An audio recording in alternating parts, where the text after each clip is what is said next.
اور ہم نے قربانی کی تاریخ آپ کے سامنے عرض کرنی ہے۔ تو قربانی کی تاریخ اتنی پرانی ہے، اتنی قدیم ہے کہ جب سے انسانیت ہے تب سے ہی قربانی بھی مشروع ہے۔ شاید ہی کوئی اور عمل اتنا پرانا اور قدیم ہو جتنا یہ قربانی والا عمل ہے۔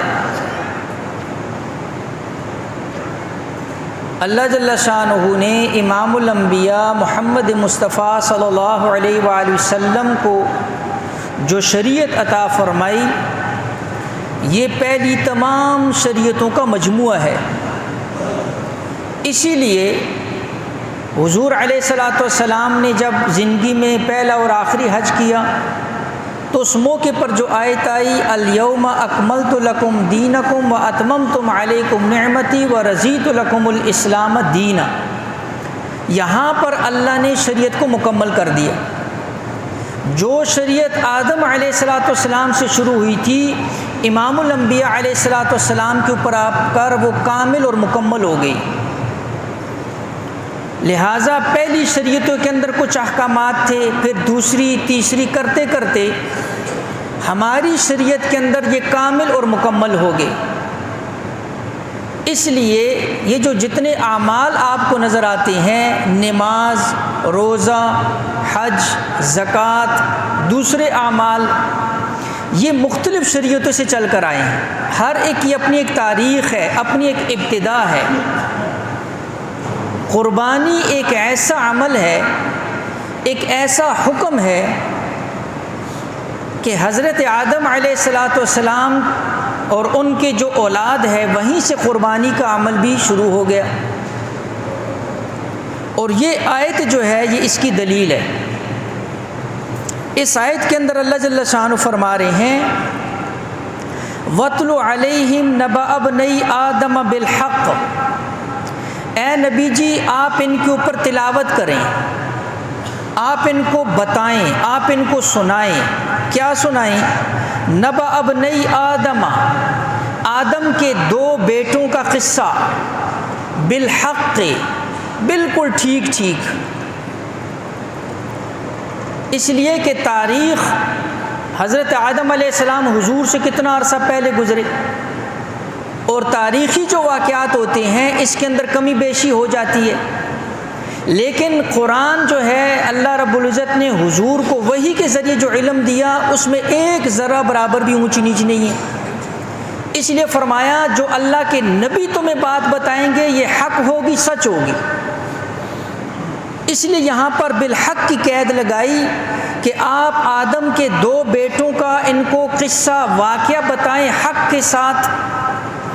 اذ قرب قربانا فتقبل من احدہما، جب ان میں سے ایک نے اپنی قربانی کی، فتقبل، جب انہوں نے قربانی کی، فتقبل من احدہما، تو اللہ نے ایک کی قربانی کو قبول کر لیا، ولم یتقبل من الآخر، اور اللہ نے دوسرے کی قربانی کو قبول نہیں کیا۔ قال لأقتلنک، تو جس کی قربانی قبول نہیں ہوئی اس نے دوسرے بھائی کو کیا کہا؟ میں ضرور بضرور تمہیں قتل کر دوں گا۔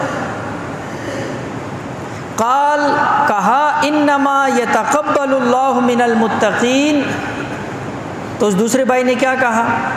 اللہ پاک صرف اس بندے کی قربانی قبول کرتا ہے جو متقین میں سے ہوتا ہے۔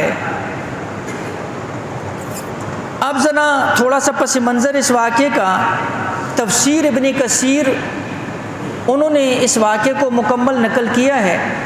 ہم تو صرف مختصراً، آپ اکثر سنتے بھی رہتے ہیں، یہ موقع تفصیل کا تو نہیں ہے۔ حابیل اور قابیل، آدم علیہ الصلاۃ والسلام کے دو بیٹے۔ اس زمانے کی شریعت یہ ہوتی تھی کہ چونکہ دنیا کے اندر باقی انسانیت تو نہیں تھی، صرف حضرت آدم علیہ الصلاۃ والسلام کی اولاد تھی، تو اللہ پاک نے انسانیت کو چلایا تو ایک لڑکا اور ایک لڑکی، یہ جڑواں جڑواں پیدا ہوتے تھے۔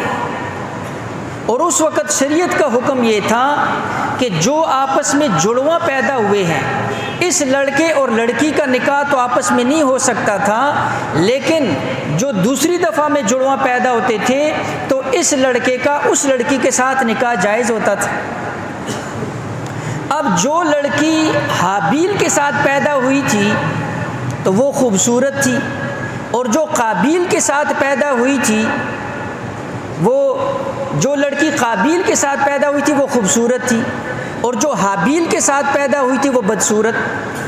اب اس وقت کی شریعت کا حکم یہ تھا کہ حابیل جو ہے یہ قابیل کے ساتھ جو لڑکی پیدا ہوئی ہے اس کے ساتھ نکاح کر سکتا ہے، اور قابیل جو ہے جو حابیل کے ساتھ لڑکی پیدا ہوئی ہے اس کے ساتھ نکاح کر سکتا ہے۔ یہاں سے وہ بنیادی اختلاف اٹھا، تو فیصلہ یہ ہوا کہ ہم اللہ کے نام پر قربانی کرتے ہیں، جس کی قربانی اللہ قبول کر لے گا اسی کی بات کو تسلیم کیا جائے گا۔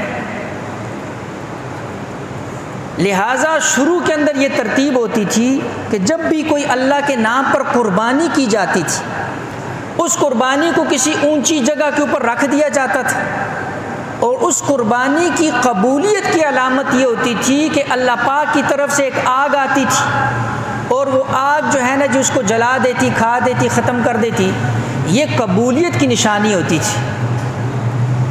تو حابیل جو تھا یہ بنیادی طور پر بکریاں وغیرہ چراتے تھے، انہوں نے ایک بہترین دمبا اعلیٰ نسل کا خوبصورت اخلاص کے ساتھ اللہ کے نام پر جو ہے نا جی قربانی کا ارادہ کیا، اور جو قابیل تھا وہ کھیتی باڑی کرتے تھے، اس نے تھوڑا سا اناج لیا، اور تفسیر میں ہے کہ وہ اناج بھی کمزور سا تھا، اچھے والا اناج بھی نہیں لیا، اس نے وہ تھوڑا کمزور اناج لے کر جو ہے نا جو اس نے بھی رکھ دیا۔ اللہ پاک کی طرف سے آگ آئی اور حابیل کی جو ہے نا جی جو قربانی تھی، جو دمبا تھا، اس کو جلا دیا۔ تو نشانی یہ تھی کہ حابیل حق پر ہے اور قابیل جو ہے وہ ناحق ہے۔ اس کا ذکر اللہ پاک نے یہاں پر کیا، قال لأقتلنک، تو پھر یہ قابیل نے کہا کہ میں تمہیں قتل کر دوں گا، اور پھر قتل بھی کر دیا۔ علماء نے یہاں سے بھی لکھا کہ اس کائنات کے اندر گویا کہ گناہ کی ابتدا کے اندر حسد جو ہے نا جی بنیادی چیز، یہاں پر بھی قابیل کو حابیل کے ساتھ حسد ہو گیا تھا، اور حسد کی بنیاد کے اوپر جو ہے نا جی اتنا بڑا اقدام اٹھایا، اور علماء نے لکھا قیامت کی صبح تک جتنے بھی گناہ قتل ہوں گے قتل کی صورت میں، سب کے اندر اس قابیل کا بھی حصہ ہوگا، اس لیے کہ اس نے بنیاد رکھی ہے گناہ کی۔ عرض کرنے کا مقصد یہ ہے کہ یہاں پر قربانی کا ذکر ہے، اور قربانی کی قبولیت کی علامت یہاں پر اللہ نے ذکر کی ہے، انما یتقبل اللہ من المتقین، اللہ قربانی اس کی قبول کرتا ہے جس کے اندر تقوی ہوتا ہے۔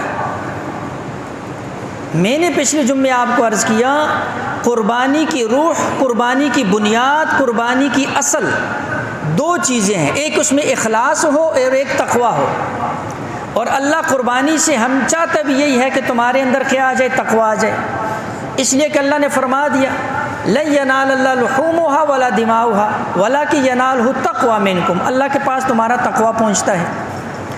اب یہاں پر جو ہے ان دو کا تذکرہ کرنے کے بعد علماء نے یہ لکھا کہ اللہ پاک کا امت محمدیہ صلی اللہ علیہ وآلہ وسلم کے اوپر بڑا احسان ہے کہ اللہ نے اس امت کے لیے یہ آسانی فرما دی کہ ہم قربانی بھی کرتے ہیں اور اسی قربانی کے گوشت کو خود استعمال کر لیتے۔ اللہ پاک نے حضور علیہ الصلوۃ والسلام کی امت کے اوپر جو ہے نا جی یہ احسان فرمایا، اس لیے حضور نے فرمایا اللہ نے میرے لیے غنیمت کو حلال کر دیا، اللہ نے میرے لیے ساری زمین کو پاک کر دیا، اللہ نے میرے لیے مٹی کو پاک کر دیا، اگر پانی نہیں ہے تو مٹی کے ساتھ تیمم کر لو۔ یہ اللہ پاک کی خصوصیات ہیں جو اللہ نے اپنے محبوب کو عطا فرمائی، اور ہم اور آپ اس سے فائدہ اٹھا رہے ہیں۔ ورنہ پہلے زمانے کے اندر قربانی جو اللہ کے نام پر دی جاتی تھی اس میں سے نہ خود کھا سکتا تھا نہ اپنے آل و عیال کو کھلا سکتا تھا۔ تو یہ اللہ پاک کا فضل اور احسان ہوا۔ تو عرض کرنے کا مقصد یہ ہے کہ قربانی کی تاریخ جو ہے نا جتنی پرانی، یہاں ایک لفظ استعمال ہے اذ قرب قربانا، لفظ قربانی یہ قرب سے نکلا ہے، اور قرب کا مطلب ہوتا ہے قریبی۔ اس لیے علماء نے لکھا قربانی کو قربانی اسی وجہ سے کہا جاتا ہے، یہ بندے کو اللہ کا قرب عطا کرتی ہے، یہ بندے کو اللہ کی نزدیکی عطا فرما دیتی۔ اور علماء نے بڑا پیارا نکتہ لکھا، فرمایا قربانی دین شریعت اسلام کے جتنے بھی احکامات ہیں سب کی بنیاد قربانی کے اوپر ہے۔ آپ نماز دیکھو وہاں پر وقت کی قربانی، آپ زکوٰۃ دیکھو وہاں پر مال کی قربانی، آپ روزہ دیکھو وہاں پر انسانی نفسی خواہشات کی قربانی، آپ حج دیکھو وہاں پر جان اور مال اور وقت سب کی قربانی۔ یعنی شریعت کا کوئی بھی حکم اٹھاؤ اس کی بنیاد قربانی کے اوپر ہے۔